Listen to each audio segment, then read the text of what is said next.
An old steamship in poor mechanical condition, part 10. This episode starts with a top tip which is simple and effective. It is so useful I'm surprised that I've never used it before. I show the setup of the radio control transmitter and I also fit the servos and their respective linkages. But first of all, it's top tip time, and this is a good one. It's a real pain when first filling a steam engine's boiler that you have to either pump away for about 5 minutes and pump the water in a little bit at a time, or you can remove the safety valve, being very careful not to drop it in the bottom of the boat or worse still in the lake, and then fill the boiler using a small funnel. This is just a very good tip, and it's obvious if you think about it. The pumps that we use for model steam engines are simple lift pumps, and they have 2 stainless steel balls in them, one at the bottom and one at the top. So if you can inject some water under a small amount of pressure by using a bottle like this and squeezing it, it will first of all lift the first ball off the seat, then the second ball off the seat, and finally when the water meets the check valve or the clack valve on the boiler, that ball will lift and it will let a steady stream of water into the boiler, and it's a much quicker way of filling the boiler initially, not when the engine is in steam. I'm using a water bottle that you get from the supermarket, but really you need a bottle like this, a polythene squeezy bottle. Not the bottle that I demonstrated with. This is a much better one, but unfortunately it's full of oil and we don't want oil in the boiler. The squeezy bottle onto the pipe will allow you to just put the water straight into the boiler. It's a good idea to open the outlet valve on the boiler so that you're not putting the water in the boiler against pressure, and it goes in very easily and very quickly shows on the water gauge glass, so you can get down to the serious business of steaming.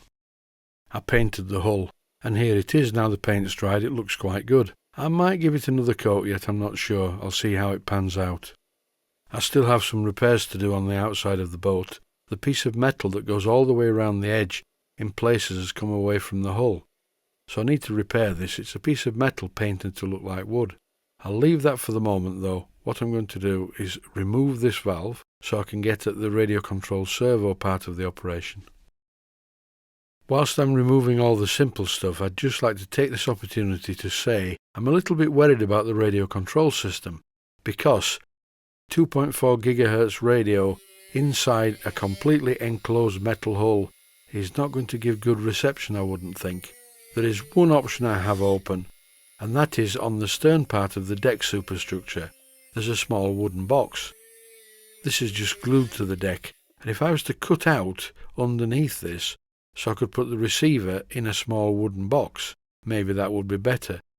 As you can see at the moment, I'm just piloting the holes for the screws for the servos and making sure that the screws that I fit are not over tightened, and cleaning the work up before I finally fit the servos.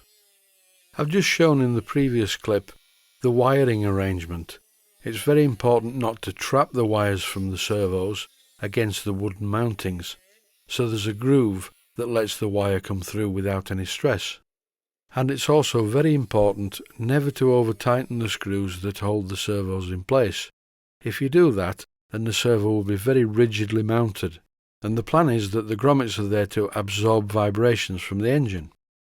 It's not a massive problem, of course, on a steam engine. It is on an internal combustion engine though, but the same rules do apply. The screws must not be over tightened. The servos are all quite close together. Some are upside down and some are the right way up.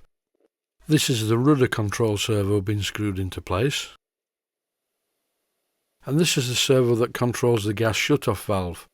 This is a really important piece of kit, particularly in an enclosed boat.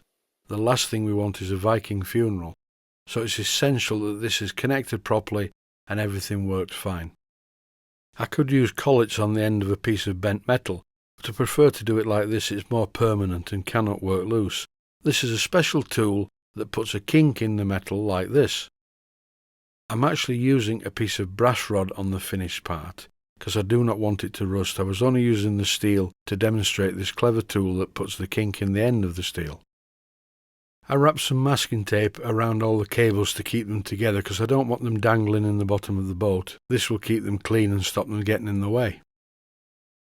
This is the radio control servo that controls the rudder of the boat, and I'm using a slightly thicker rod to push and pull the rudder bar.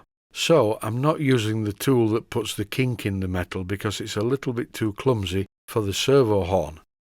What I'm doing instead is using a right angle bend in the rod, and I've made a collet with a grub screw that I'm now fastening in place, and this will hold the rod to the servo horn.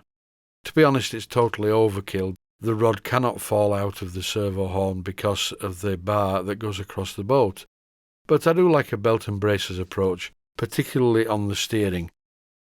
It's never a good thing if your boat is careering out of control all over the lake, and it's also not a good thing if the emergency gas shutoff valve has failed and it's on fire, because cremating swans is definitely not allowed in this country. The choice of 2.4 GHz radios is vast at the moment.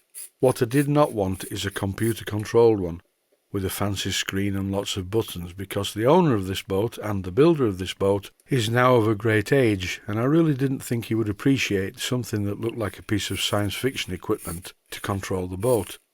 This set is very simple. 4 gimbals for the 4 channels, plus a 5th switch, normally used for a retracting undercarriage, which I will use to switch the gas off. The other good thing about this set is I'm going to use it as a dry cell set.